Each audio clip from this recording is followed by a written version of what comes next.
Welcome back to my YouTube channel. Today I am going to talk about structure, function and genetic mechanism of prokaryotic DNA. I'm Geetmi Sangi. I'm studying microbiology and biotechnology at University of Colombo. In this video, we will be taking a look at how DNA works in tiny single-celled organism called prokaryotics. The like bacteria can.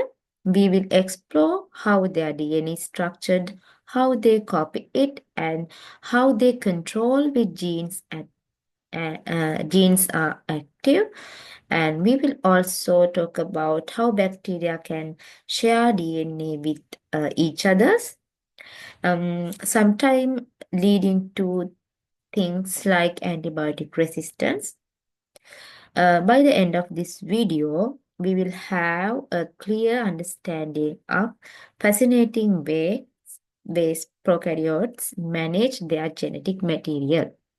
Let's dive in. First of all, you want to know what are the prokaryotes.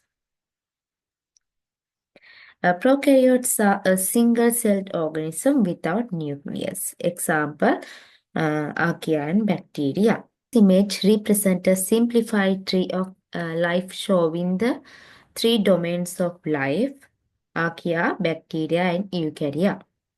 All are originated from the last universal common ancestor. Archaea are represented by the blue branch of the left side of tree. They are single-celled microorganisms that are similar to bacteria, but have distinct molecular and genetic properties. Bacteria are shown by the red branch of the right side of the tree. They are also single-celled microorganisms, but are more diverse in them of habitat and functions compared to archaea. Bacteria can be found in almost every environment on Earth, from soil, water, inside human body. They play important role in processes like nitrogen fixation, decomposition, and as well as pathogen causing diseases. Now we explore DNA structure of prokaryotes. This picture shows prokaryotic DNA.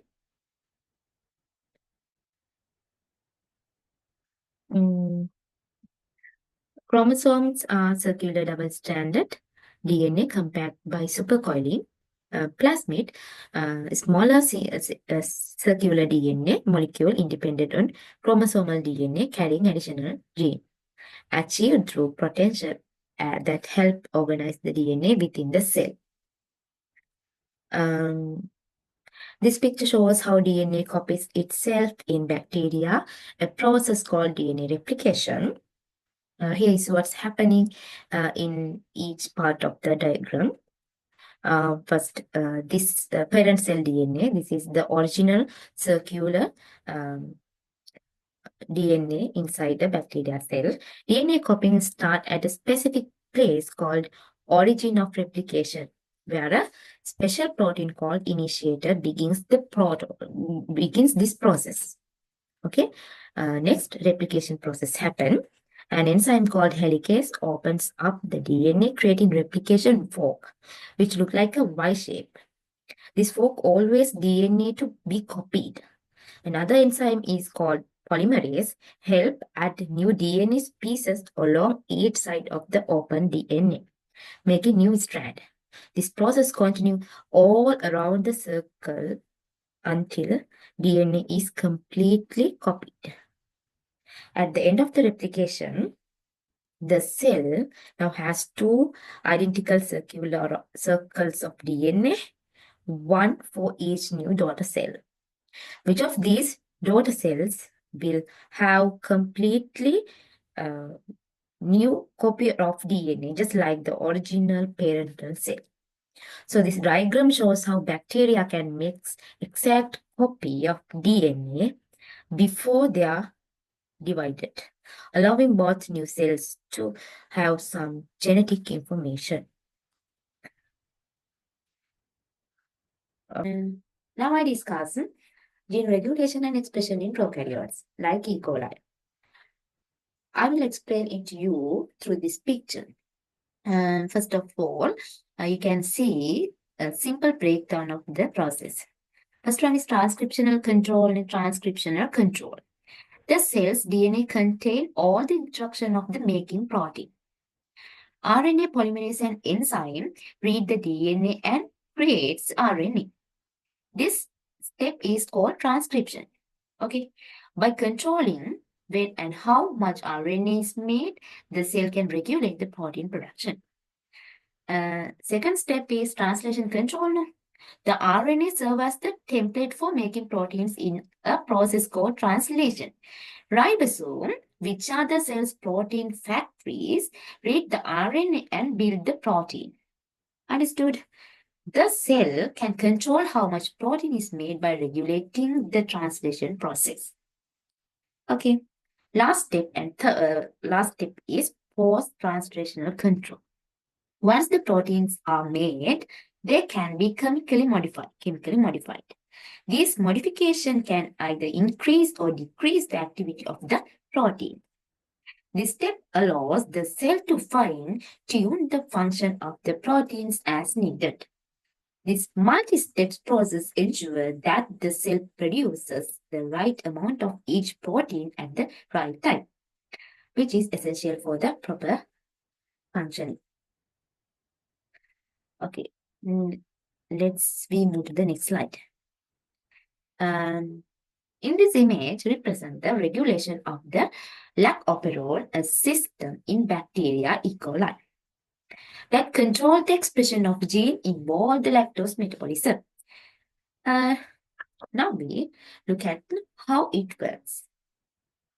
You can see promoter of the operator, promoter of the operon. These are DNA regions. The promoter is where RNA polymerase bind to start transcription. An operator is a regulatory site where the repressor can bind to block transcription. And you can see active repressor. Red color building block, you can see.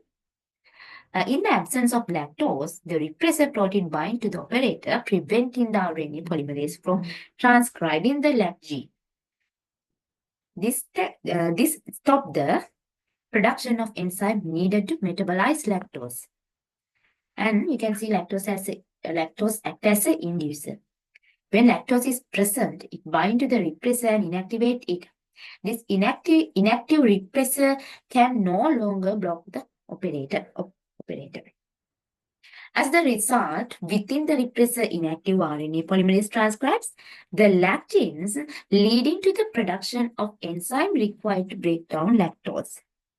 Okay, this system ensures bacteria only produce lactose metabolizing enzyme when lactose is available and conserving energy.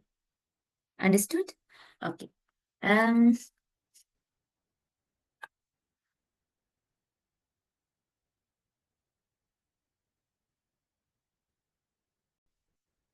Okay.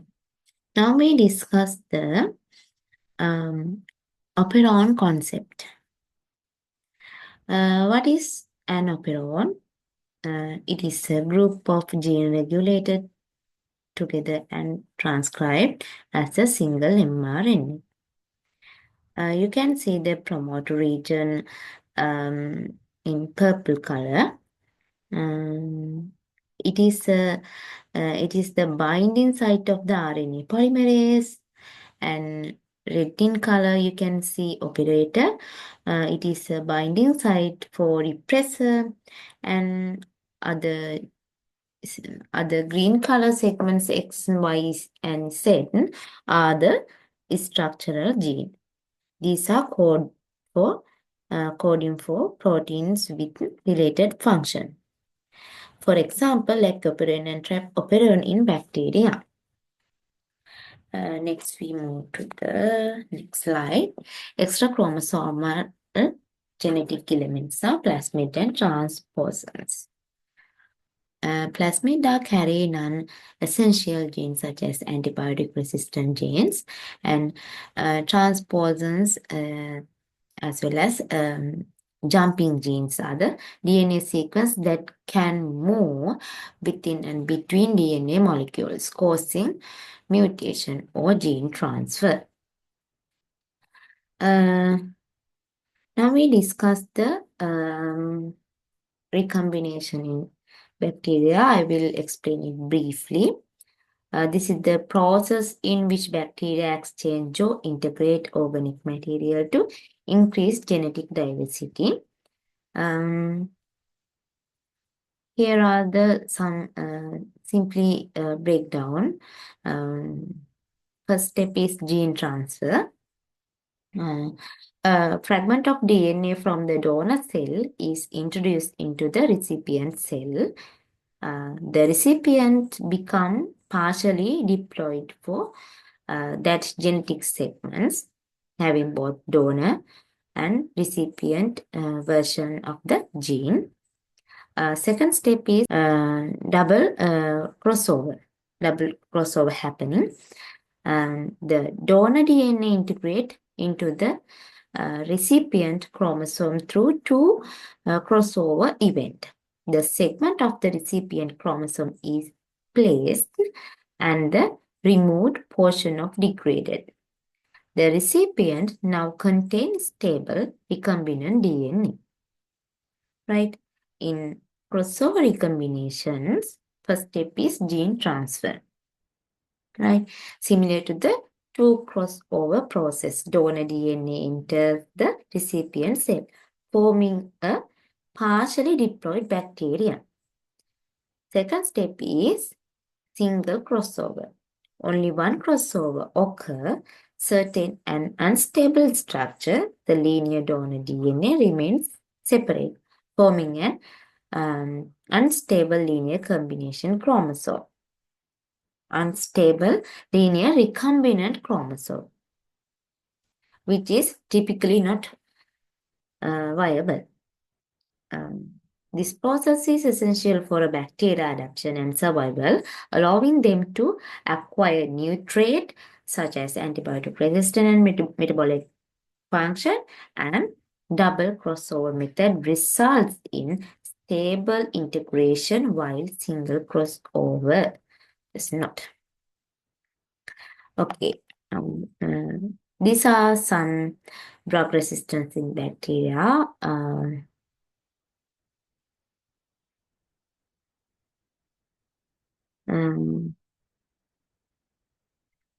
First one is mechanisms of resistance, mutation, efflux pumps, enzyme production, for example, beta-lactamase, and role of plasmid and transposons. Often carry antibiotic resistant genes, enabling bacteria to share resistant traits, and clinical significance also. This is my conclusion of my video. Now you know DNA structure and organization in prokaryotes, an essential process of replication, gene regulation, and expression. And also, you know, importance of genetic importance like plasmid and transposons.